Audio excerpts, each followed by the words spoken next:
Jinija, Jinija, Kondomiji.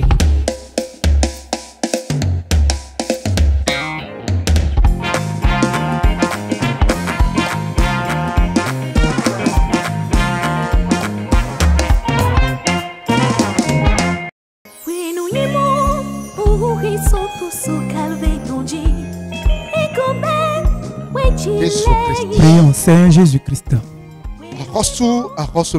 le roi des rois, le lion de la tribu de Juda.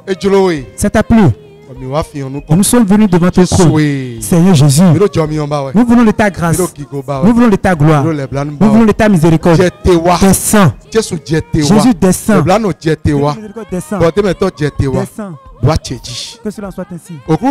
Seigneur Jésus-Christ, le peu de paroles que nous allons manger, que ta gloire descende sur ça. Ce que ton église va manger, ce que les hommes vont manger, ceux qui me regardent, ceux dont ils vont se nourrir, que la pluie descende, que la bénédiction descende, que l'inspiration soit. Seigneur, que cela soit ainsi. Pour toujours. Au nom de Jésus-Christ.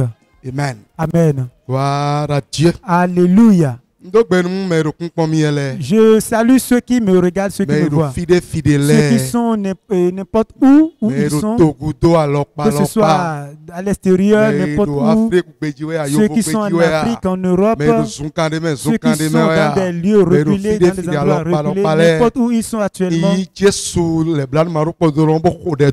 Nous les bénissons au nom de Jésus-Christ. Ceux qui sont sur les lits de malades, qui sont à l'hôpital, ceux qui sont n'importe où, que la grâce de l'Éternel les guérisse, que la miséricorde de Dieu les guérisse, que l'amour de Dieu les guérisse, que la main qui a été clouée les touche, que la bénédiction céleste descende sur eux. Il a encore plus, Seigneur Jésus-Christ. Et nous sommes encore là sur la chaîne en ligne. Je salue mes frères et sœurs, les papas, les mamans. Je salue ceux qui sont n'importe où, ceux qui me regardent, ceux qui entendent ma voix. Cette année, ce sera une année de grâce, une année de richesse, une année de paix, une année de bénédiction. Celui qui est dans la souffrance, dans la pauvreté, entrera dans la richesse.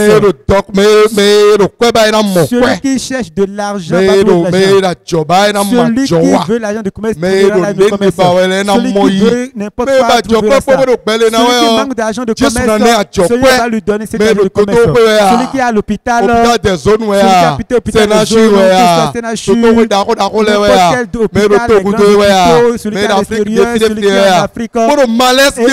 surtout dans un malaise, j'envoie le nom de Jésus qui fait cela. Que la grâce de l'Éternel soit répandue sur eux, que la paix de l'Éternel soit répandue sur eux, que la miséricorde de l'Éternel soit répandue sur eux. C'est Jésus que l'on retrouve. Si tu ne trouves pas Christ, tu ne seras pas heureux. Si tu ne trouves pas Christ, tu ne seras pas heureux. Si tu mets Christ de côté, tu ne peux trouver. Tu ne peux mettre de côté et avoir de l'argent. Tu ne peux mettre de côté et avoir de l'argent. Tu ne peux mettre de côté et avoir le carré. Tu ne peux mettre de côté et avoir de l'enfant. Tu ne peux mettre de côté et être heureux. Si tu trouves Christ, tu seras heureux. Si tu trouves Christ, tu seras heureux. Même si on te lie dans n'importe quelle arme, même si on t'envoûte, même si on te fait dans ta famille, dans n'importe quoi on t'a mis, au nom de Jésus-Christ de Nazareth, ce nom-là, si tu le retrouves, si tu trouves le nom de Jésus-Christ, tu serais complètement heureux, tu serais guéri. Tout ce qui t'arrive seront guéris. Tes enfants ressusciteront. Ta femme ressuscitera. Toutes tes familles ressusciteront. Mais si tu n'as pas trouvé Christ, c'est fini, c'est malheur. Si tu n'as pas reçu Christ, c'est que c'est le malheur. Parce qu'il est le seul, l'unique, le chemin, la vérité et la vie. Quiconque dans ce monde qui ne trouve pas Christ ne sera pas heureux. Il faut forcément trouver Christ. Le seul sauveur, c'est lui. Celui qui est mort pour nous. Celui qui est mort pour nous. Celui qui est mort sur la croix. C'est Jésus-Christ qui nous a donné. Jean chapitre 3, verset 16. Jean chapitre 3, verset 16. Jean chapitre 3, verset 16. Comme me lit cette partie. Lisez-moi cette partie. Jean chapitre 3, verset 16. Jean chapitre 3, verset 16. Jean chapitre 3, verset 16. Car Dieu a tant aimé le monde qu'il a donné son Fils unique. On dit que Dieu a tant aimé le monde. Dieu a tant aimé le monde. Il a aimé tant le monde. Il a donné son fils unique. Afin que quiconque croit en lui ne périsse point, mais qu'il ait la vie éternelle. C'est ça. Mais moi, Dieu a tant aimé le monde. Il a tant aimé le monde. Non, sinon Christ ne serait pas mort. S'il n'aime pas le monde, il ne va pas mourir. Il est le Dieu. Il est le Dieu. Mais il n'a pas regardé son égalité avec Dieu comme il nous pourra arracher. Mais il est venu mort pour moi. Il est mort pour moi. Il est aussi mort pour toi. Toi qui me regardes. N'importe qui tu te retrouves quoi? Tu te retrouves quoi? Dans quel pays? Où tu te retrouves en Europe, à l'hôpital? Où te retrouves-tu? Jésus-Christ est mort pour toi. Jésus-Christ est mort pour toi. Et il a versé son sang. Il a versé son eau. Il a aussi souffert. Il est Dieu. Vous voyez la vie dans laquelle il était. Vous regardez la vie dans laquelle il était. La manière dont il est né. Oh, Jésus-Christ nous a aimé. S'il ne nous a pas aimé, il ne serait pas pour nous. S'il ne nous a pas aimé, s'il ne nous a pas aimé, si ne nous a pas aimé, il ne serait-il pas pour nous? S'il ne nous a pas aimé, il ne serait pas mis à tort sur nous. S'il ne nous a pas, il ne mourrait pas pour nous. Toi qui me regardes, Jésus est mort pour toi. Si tu le reçois, tu vas te retrouver. Il y a une seule chose. Reçois Jésus. Bon. Et abandonne les idoles. Si tu reçois Christ, sois sincère avec lui. Parce qu'il a dit dans chapitre 20, verset 4, il a dit qu'il est un Dieu jaloux. Il a dit qu'il est un Dieu jaloux. Il ne veut pas qu'on mette quelque chose de lui. Il ne veut pas qu'on aille chercher quelque chose pour une représentation quelconque, que ce soit de l'eau, après le temps on va l'appeler, que ce soit de l'huile, que ce soit de parfum, que ce soit cela qu'on doit trouver avant de voir Dieu. Non, il n'aime pas, il n'aime pas. Que tu le passages. Ne devra point d'image taillée. Image taillée. Il n'y a aucune représentation que tu aurais mis devant. Bon, ni de représentation quelconque des choses qui sont en haut dans les cieux. Est-ce que toi tu aurais trouvé que ce soit une représentation à travers laquelle tu as appelé Dieu? Il n'y en a pas. Seulement Dieu, puis c'est fini. Ils sont en bas sur la terre et qui sont dans les eaux plus bas que la terre. Tu ne te prosterneras point devant elle. Donc Dieu n'aime pas ça. Dieu reste là. Parce qu'il est un Dieu jaloux. Il n'aime pas. Si tu mets ça de côté et que tu reçois Christ, c'est que tu es heureux complètement. Tu es heureux complètement. Si tu cherches de l'église, tu cherches de l'église pour aller écouter la parole de Dieu. Va visiter, va chercher cette église qui est spirituelle. L'église qui a surmonté la sorcellerie. Il y a des églises qui n'ont pas surmonté la sorcellerie. Ils invoquent le nom de Christ, mais ils n'ont pas surmonté la sorcellerie. Ils invoquent le nom de Christ. Il y a bon nombre d'églises ecclésiastiques. Ils ont des talismans. Ils ont des diplômes. Ils ne connaissent pas la grandeur de Dieu. Ils ne connaissent pas la puissance de Jésus. Et ils craignent encore. Après, je rentre dans la famille, ils craignent. Pour se rendre quelque part, ils ont peur. Pourquoi ils n'ont pas cru à Christ? Ils n'ont pas trouvé la puissance de Jésus. Le mystère de qui est dans la foi, ils ne l'ont pas trouvé. Maintenant, toi qui écoutes cette parole aujourd'hui, lorsque tu me regardes, cette parole, si tu entends ça, c'est vivant. C'est une parole vivante que nous prêchons. C'est une parole spirituelle que nous prêchons. C'est une église. Tu fréquentes quelle église? Est-ce que l'église a Christ? Est-ce que l'Esprit de Dieu est-ce que cette église a la puissance de la croix? Est-ce que la parole de Dieu est vivante dans cette église? Est-ce que l'église a le pouvoir? Est-ce qu'elle a les délivrance? Est-ce que l'église a la délivrance? Est-ce que l'église a la repentance? Est-ce que l'église a l'explication des larmes pour le péché? tu n'as pas trouvé cette église-là, c'est que tu n'as pas encore trouvé le Bible dans leur main. Et ils prêchent autre chose. Ils ont la Bible dans leur main. Et ils prêchent autre chose. C'est pour ça le livre de 1 Corinthiens chapitre 4. Nous allons comprendre ça. Lisons-le. 1 Corinthiens chapitre 2, verset 4. C'est notre apôtre ça. C'est l'apôtre Paul qui est l'apôtre des païens, c'est lui notre apôtre. C'est lui qui est l'apôtre des païens. C'est ça. Bon, ouais. C'est ce qu'il a dit que nous allons écouter. C'est lui qui est le fondement de l'Église. C'est lui qui est le leader du Nouveau Testament. C'est lui qui est le leader du Nouveau Testament. C'est ce qu'il a dit que nous allons écouter longtemps. Qu'est-ce qu'il a dit? Et ma parole et ma prédication ne reposaient pas sur les discours persuasifs de la sagesse, mais sur une démonstration d'esprit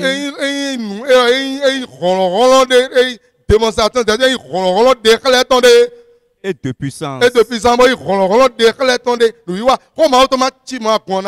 Si la parole de Dieu n'est pas ainsi, l'Église n'aura pas la vie. Si tu vas n'importe où et que la parole de Dieu n'a pas de puissance, n'est pas efficace, l'Église n'a pas la vie. Tu n'auras pas Jésus-Christ lui-même. Il faudrait que la parole soit puissante d'abord, soit efficace avant de pouvoir te donner le roi de Dieu. C'est pour cela le sujet sur lequel je veux travailler. Le Saint-Esprit et l'Église.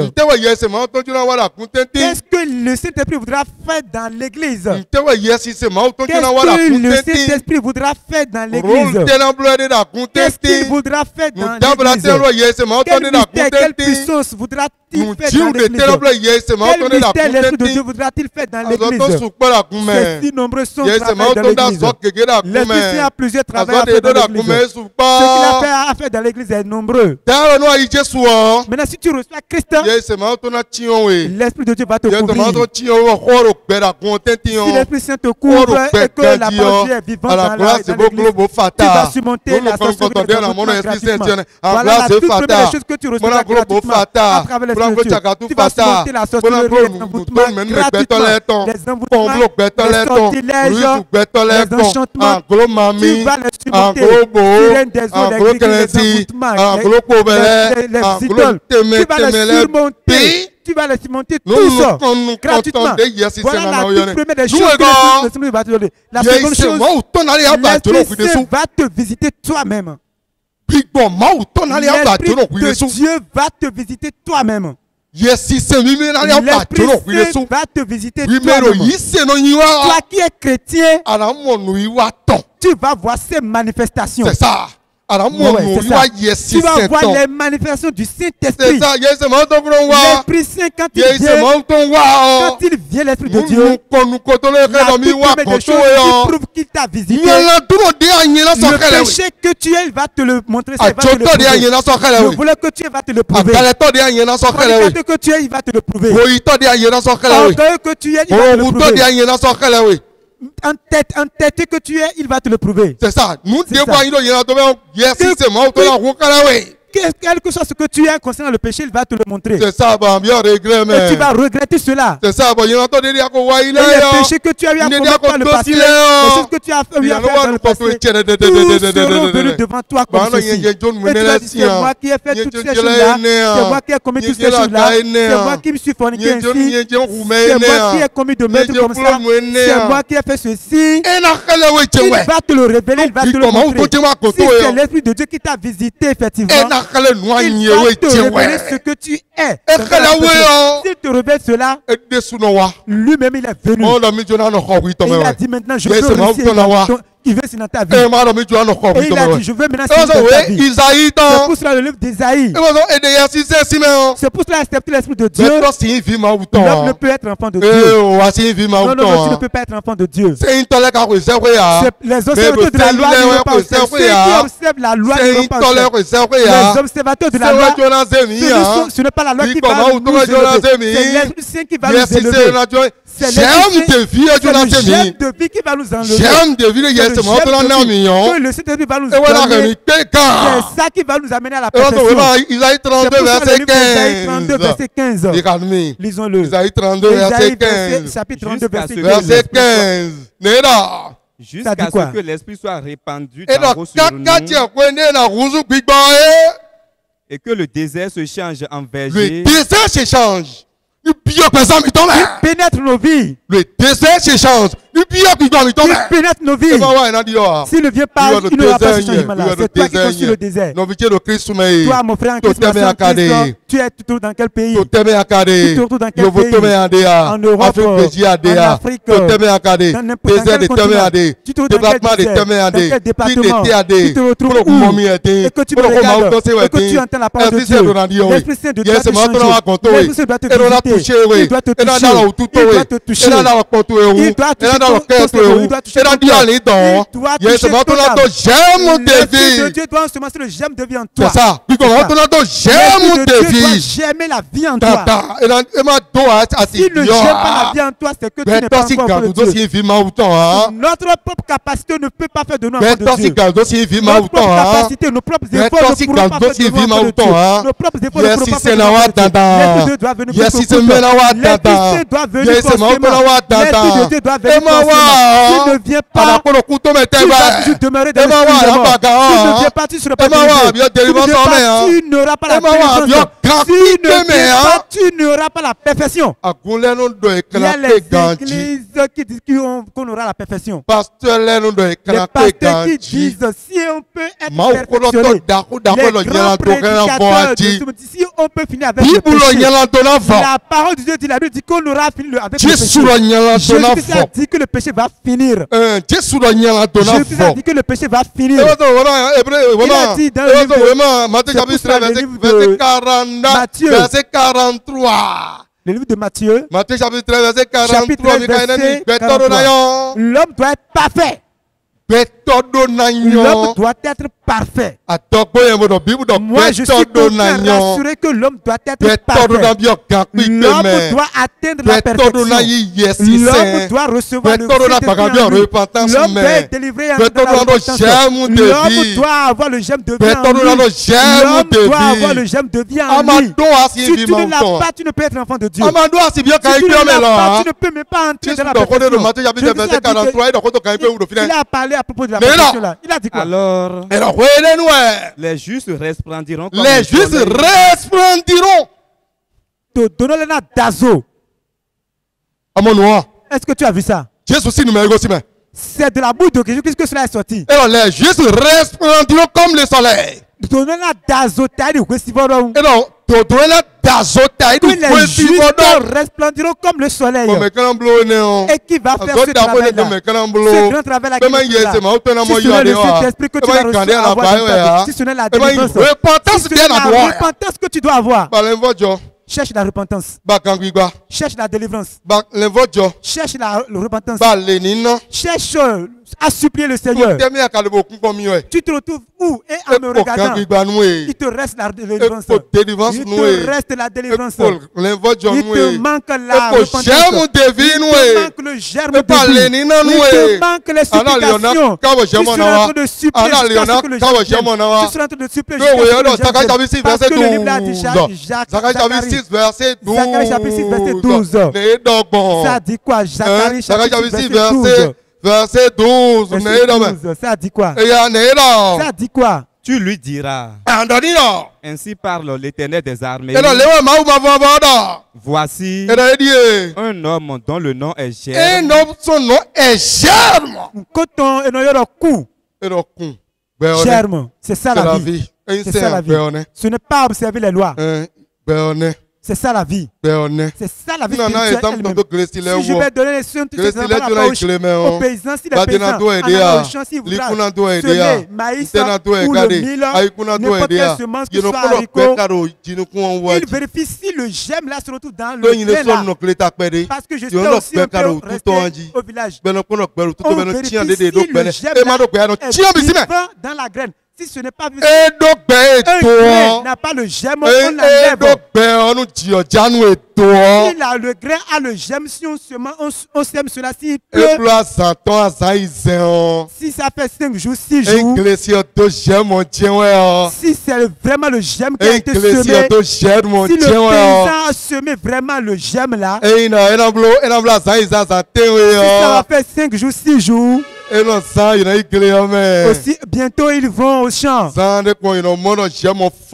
aussitôt, ils commencent par voir que le germe a commencé par germer, que le germe a soulevé le sol.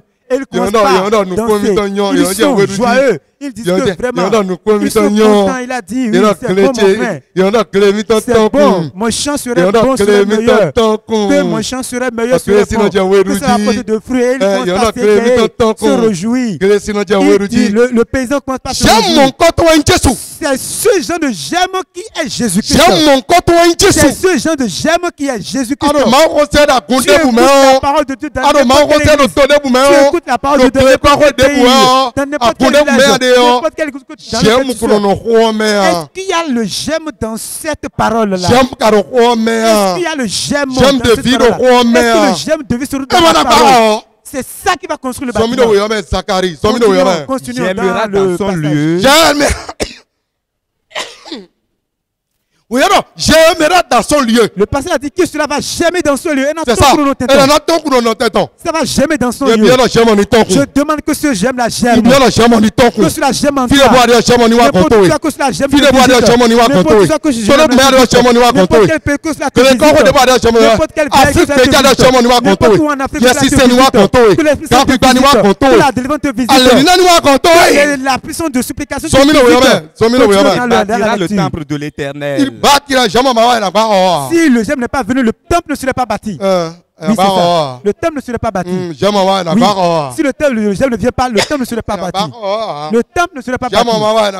Si le germe ne vient pas, le temple ne serait pas bâti. S'il vient, un germe de vie, si le germe de vie vient, il bâtira le temple de l'Éternel. C'est fini. Il bâtira un temple. C'est moi, c'est toi, moi qui constitue le temple. Le temple qui serait bâti, c'est toi qui constitue le temple.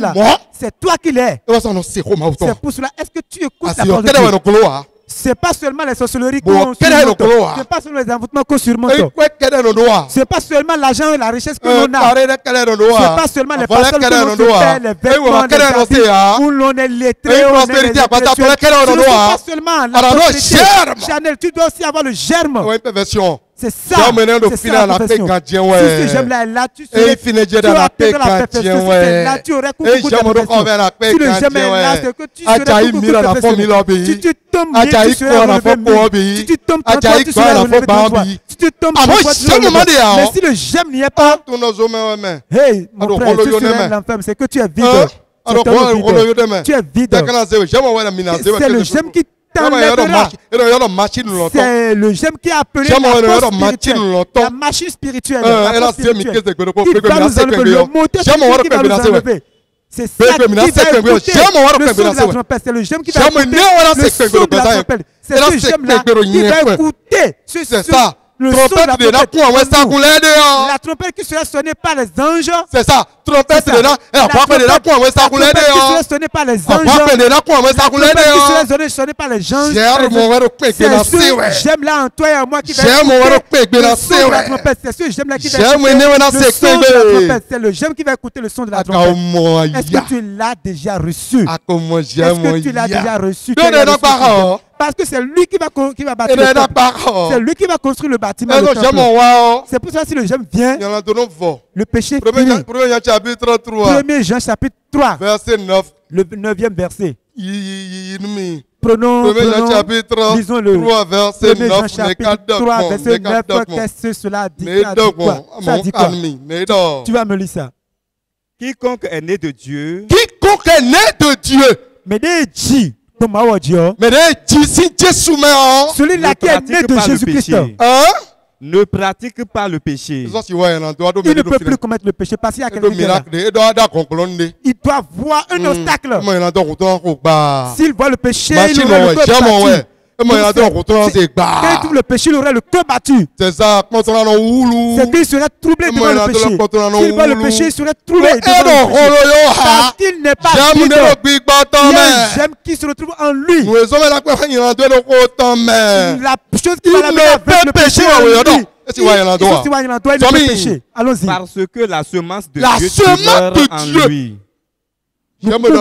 C'est le gemme là. Oui, celui qui a l'esprit de Dieu, la semence de Dieu est en lui. Le gemme de Dieu est en lui. Que la semence de Dieu est en lui. Mon frère, ma soeur, est-ce que tu as déjà cette semence-là?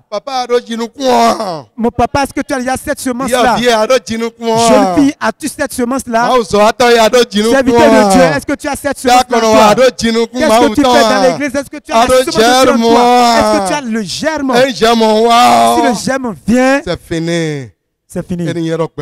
Ça veut dire que la vie spirituelle est venue. C'est ça. Alors je demande que ce germe-là soit mis en nous. Que ce germe-là germe en nous. Que cela en soit ainsi.